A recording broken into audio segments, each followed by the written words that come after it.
ഞാൻ മേൽക്കോടതിയെ സമീപിക്കാനുള്ള ഇതിലാണ് ഞാൻ നിൽക്കുന്നത്. എന്തായി കഴിഞ്ഞാൽ നമ്മൾ സാമ്പത്തികമായി ലേശം ബുദ്ധിമുട്ട്, എന്നാലും 5 സെന്റ് ആണെങ്കിലും അത് വിറ്റിട്ടെങ്കിലും ഇവർക്ക് കിട്ടേണ്ട ശിക്ഷ വാങ്ങിക്കൊടുക്കണമെന്നാണ് എന്റെ ആഗ്രഹം. ജാമ്യം റദ്ദാക്കണമെന്നുള്ള ആവശ്യപ്പെട്ടുകൊണ്ട് തന്നെയാണ് ഞാൻ മുന്നോട്ട് പോകാനിരിക്കുന്നത്. അതായത് ഇത്തരം കുട്ടികൾ ഇവരെ പശ്ചാത്തലം പിന്നിലുള്ള വളരെ ക്രിമിനലായ പശ്ചാത്തലമാണ്. അതുകൊണ്ട് ഇനി നാളെ ഇത് വേറൊരു കുട്ടിക്ക് ഒരു രക്ഷിതാവിന് ഇത് ഉണ്ടാവാൻ പാടില്ല. അത് ശക്തമായ ഇടപെടൽ നമ്മളെ ഈ കേരളം, ഞാൻ ഇത് കാണുന്ന മുഴുവൻ ആളുകളും ഇതിന് പ്രതിഷേധിച്ചേ പറ്റൂ. അവർ കോഴിക്കോട് വാങ്ങുമ്പോൾ പല സ്ഥലത്തും കൊടുത്തിട്ടുണ്ട്. അവിടെ ഒന്നും ഈ അഡ്മിഷൻ സ്വീകരിക്കാൻ പാടില്ല ഇവർക്ക്. ഇവര് എന്നിട്ട് എന്ത് ചെയ്യണം? സമൂഹത്തിന്റെ മുന്നിൽ ഒറ്റപ്പെടണം എന്നുള്ള എനിക്ക് പറയാം.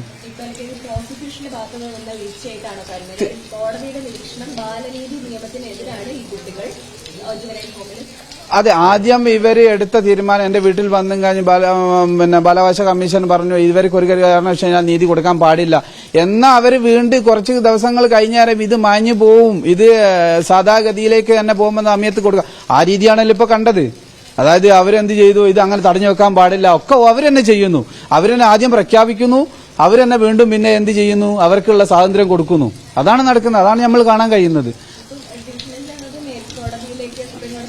പക്ഷെ ഒരു കാരണവശാലും സുപ്രീം കോടതി, അതായത് നമ്മളിപ്പോ കൊടുത്ത ഹൈക്കോടതിയിൽ നിന്നുള്ള ഈ ജഡ്ജ്മെന്റ് ഒന്ന് ആദ്യത്തെ ഫസ്റ്റ് തവണ തള്ളിയതാണ്. അത് ബെയിൽ, അതായത് ഇനി ജുവൈനൽ കോർട്ടിൽ നിന്ന് ഓർഡർ ആയതിനു ശേഷം മാത്രമേ അതിന് തീരുമാനം എടുക്കാൻ പാടുള്ളൂ. അതല്ല ചെയ്തത് ഇവിടെ. ഇവര് എന്താന്ന് വെച്ച് കഴിഞ്ഞാൽ നമുക്ക് അതിനെപ്പറ്റി വശങ്ങളൊന്നും കൂടുതൽ അറിയില്ലെങ്കിലും ഒരു കാരണവശാലും ഒരു തവണ തള്ളിയതാണ്. രണ്ടാമത് നമ്മൾ പരിഗണിക്കുന്ന സമയത്ത് എന്തായി കഴിഞ്ഞാൽ ഈ കുറ്റകൃത്യം ശരിക്കും പഠിച്ചതിന് ശേഷമാണ് കോടതി വിധി പ്രഖ്യാപിക്കേണ്ടത്. വൈകിട്ട് അത് കഴിഞ്ഞതിന് ശേഷമാണ് തുടർന്ന് നമ്മുടെ ഓർഡർ കിട്ടിക്കഴിഞ്ഞാൽ എന്താണ് ഓർഡറിൽ എന്തൊക്കെയാണ് ബഹുമാനപ്പെട്ട കോടതിയുടെ നിരീക്ഷണമെന്ന് പഠിച്ചതിന് ശേഷം മേൽക്കോടതിയെ സമീപിക്കണമെന്നുള്ളതാണ് ഇദ്ദേഹത്തിന്റെ ആവശ്യം. കാരണം ഈ കുട്ടികൾ വളരെ ഹീനമായ ഒരു കുറ്റകൃത്യം ചെയ്ത കുട്ടികളാണ്. ഈ താമരശ്ശേരി അങ്ങാടിയിൽ നിന്നാണ് ഇയാളുടെ മകനെ കുട്ടികൾ വട്ടം കൂടിങ്ങാഞ്ഞ് നെഞ്ചക്ക് കൊണ്ട് അടിച്ച് മാരകമായിട്ട് കൊലപ്പെടുത്തിയത്. അങ്ങനത്തെ കുറ്റം ചെയ്ത കുട്ടികള് ഈ child in conflict with law, അതായത് നിയമവുമായി സംഘർഷത്തിൽ ഏർപ്പെടുന്ന കുട്ടികളുടെ ഗണത്തിൽ വരില്ല എന്നുള്ളതാണ്.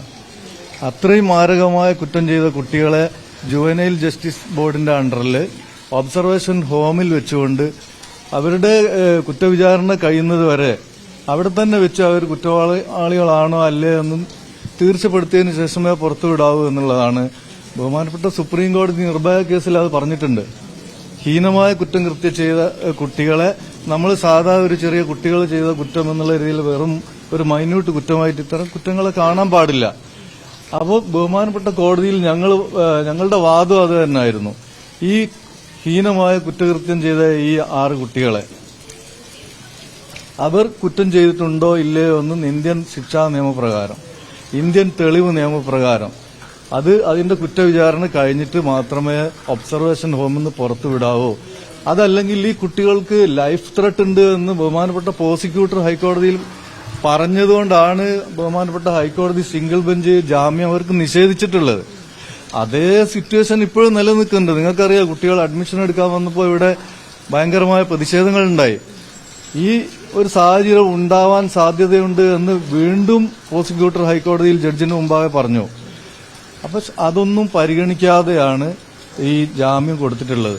അതിന്റെ ഒക്കെ പുറമെ ഒരു ജാമ്യാപേക്ഷയുമായി അവർ ചെന്നത് ജുവനൈൽ ജസ്റ്റിസ് ആക്ട് പ്രകാരം അതിന്റെ പ്രൊസീജിയർ കീപ്പ് ചെയ്തല്ല. അതുകൊണ്ട് അവരുടെ ജാമ്യാപേക്ഷ നിലനിൽക്കില്ല എന്നുള്ളതാണ് കോടതിയിൽ ഞങ്ങളുടെ വാദം.